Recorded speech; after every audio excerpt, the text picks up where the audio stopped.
네, 계속해서 글로벌 증시 동향 점검해보죠. 우리투자증권 동수원 WMC 서상영 차장 전화 연결돼 있습니다. 안녕하세요. 네, 안녕하세요. 아시아 증시를 먼저 살펴볼 텐데 최근에 일본의 변동성이 좀 큰 모습입니다. 오늘도 상승 출발을 했다가 하락 반전했고요. 다시 또 상승세로 마감이 되는 모습이 연출됐는데요. 아시아 증시 전반부터 정리를 해볼까요? 네, 일본의 경우는 법인세 인하 흐름에 어제 큰 폭의 상승을 했었는데 오늘은 엔화가 이제 98엔 초반까지 주춤을 하면서 이에 따른 투자 심리가 위축되어가지고 하락을 했었습니다.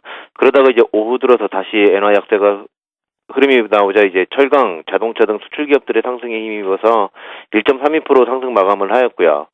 중국의 경우 같은 경우는 정책 기반자들의 경기 부양에 대한 기대감에 자동차 업종들이 3% 내외의 상승을 하면서 여기에 유로존의 경기 회복이 중국 경기 회복에 대한 기대감을 줄 수 있다는 점 등이 지속적으로 이제 상승을 하게 만들었습니다. 또한 이제 장중에 나온 프랑스와 독일의 GDP 성장률 등이 호전 등을 보이면서 유로존 경기 회복이 이제 가시권에 들었다는 판단 속에 약 지금 현재 0.2% 정도 상승 중입니다. 홍콩의 경우는 우토르 태풍으로 인해서 휴장을 하였고요. 호주 같은 경우는 광산업체의 하락 여파로 결국 약보합으로 마감을 하였지만 대만 같은 경우는 차익 매물로 인해서 0.44% 하락 마감한 모습입니다.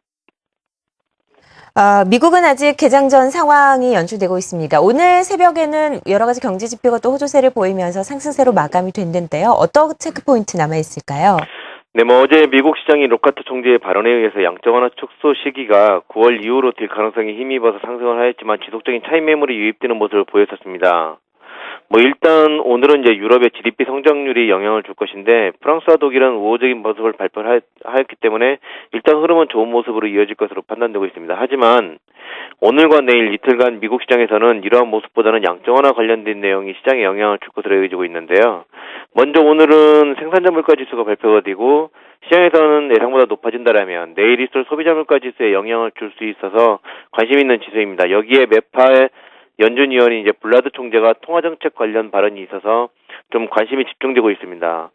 내일 같은 경우는 지난달 전년 대비 1.8%였던 소비자 물가 지수가 연준의 기준선인 2%에 다가설지 여부가 관심이 있어 이로 인해서 양적 완화 축소 이슈가 부각이 된다라면 시장은 이제 변동성을 키울 것으로 여겨지고 있습니다. 그리고 이제 산업 생산이 발표가 되는데 ISM 제조업 지수의 우호적인 모습 등으로 지표 자체에는 우호적인 모습을 보일 수 있지만 여전히 제조업 고용 증가가 이루어지지 않고 있어서 둔화를 막아내는 정도의 발표만이 있을 것입니다. 즉 오늘과 내일 미국 시장은 양적 완화 축소 이슈가 시장을 지배하고 휴가철이라서 변동성은 좀 커질 가능성이 있는 모습입니다. 네, 뉴욕 증시까지 어떤 방향을 일으킬지에 대해서 사실 살펴봤습니다. 양적 완화 축소 이슈가 시장을 가장 많이 지배를 하고 있고 이에 따라서 움직일 것이라는 코멘트까지 들어봤고요. 우리투자증권 동수원 WMC 서상영 차장과 함께했습니다.